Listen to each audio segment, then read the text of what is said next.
Bienvenue à vous tous en mairie de Clermont-Ferrand, où je suis heureux de vous accueillir pour célébrer le 60e anniversaire de votre ordre. Je suis même honoré de recevoir dans nos salons autant de personnalités qui, d'une manière ou d'une autre, ont concouru au bien commun, ont contribué à améliorer la société et servent chaque jour un peu plus la République. L'adage dit « on n'a que ce que l'on mérite ». Je n'en suis pas si sûr. Ceux qui meurent aujourd'hui sous les bombes n'ont pas que ce qu'ils méritent. Non, le mérite, ça n'est pas un héritage, pas plus qu'il ne provient d'une origine ou d'une confession. Le mérite ne vient pas juger la bonté de l'être, qu'aucun humain d'ailleurs ne pourrait juger, il vient récompenser des actes. Vous me savez féru d'histoire, j'ai replongé donc dans la genèse de notre République, la Déclaration des droits de l'homme et du citoyen, particulièrement son article 6, tous les citoyens étant égaux aux yeux de la loi sont admissibles à toute dignité publique selon leur capacité, c'est sans autre distinction que celle de leur vertu et de leur talent. La création des ordres en France, j'aimerais attirer votre attention sur ce fait toujours suite à de grands désordres.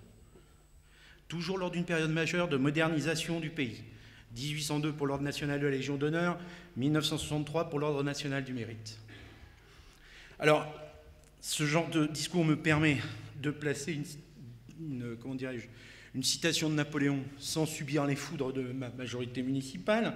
Je m'empresse donc de le faire. Vous connaissez évidemment les mots de Bonaparte à la création du premier grand ordre, quelques années après cette Révolution française. « Je défie que me montre une république ancienne ou moderne dans laquelle il n'y a pas eu de distinction. Les Français ne sont pas changés par 10 ans de révolution. Ils n'ont qu'un sentiment, l'honneur. Il faut donc donner un aliment à ce sentiment. Il leur faut donc des distinctions. » L'Ordre national du mérite arrive donc dans un second temps en 1963, au début de la Ve République, et là aussi à un moment où le pays se modernise grandement. En 1960, le général Catroux, grand chancelier de la Légion d'honneur, dit au général de Gaulle vouloir préserver le prestige de la Légion d'honneur. Il propose pour cela d'instituer un second ordre dépendant lui aussi de la grande chancellerie. Cet ordre national nouveau s'intitule l'Ordre national du mérite. Il a aujourd'hui 60 ans et c'est ce qui nous rassemble. Il récompense les mérites distingués là où la Légion d'honneur récompense les mérites éminents. Il a sa propre organisation, sa discipline et sa hiérarchie, un conseil de l'ordre distinct mais présidé par le même chancelier que la Légion d'honneur et le même grand maître, le président de la République. Il n'est pas une Légion d'honneur bis, il vient d'ailleurs remplacer 13 ordres ministériels et 3 ordres de la France d'outre-mer. Toutefois, l'ordre des palmes académiques, du mérite agricole, du mérite maritime, des arts et des lettres survivront à cette réforme par la grâce particulière de l'ancienneté, mais surtout grâce à la vigueur de leurs ministres de l'époque, Malraux, Fouché et Pisani.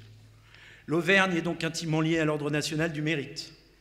Le décret de création que nous célébrons aujourd'hui a été signé par 3 présidents de la République, dont 2 Auvergnats, cher Louis, Georges Pompidou, bien sûr, Premier ministre, et Valéry Giscard d'Estaing, alors ministre des Finances. Il était donc bien naturel de célébrer cette 6e dizaine à l'hôtel de ville de Clermont-Ferrand, au cœur de l'Auvergne.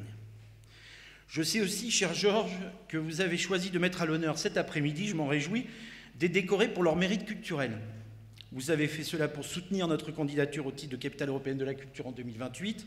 Je vous en remercie, car les talents de nos artistes, mais aussi de nos producteurs, diffuseurs et de tous ceux qui contribuent à l'accès à la culture sont indéniablement des points forts de notre candidature. Oui, leur mérite est de nous permettre plus que de du lien social, plus d'émancipation.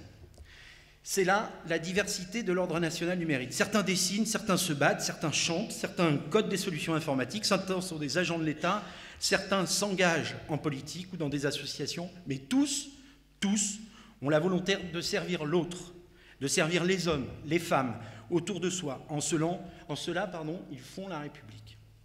Je veux ici m'arrêter sur ce que fait l'Association nationale des membres de l'Ordre national du mérite au quotidien. La décoration de l'Ordre n'est pas une fin en soi.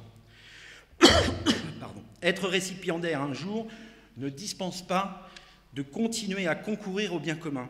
Je dirais même qu'il y oblige un peu plus.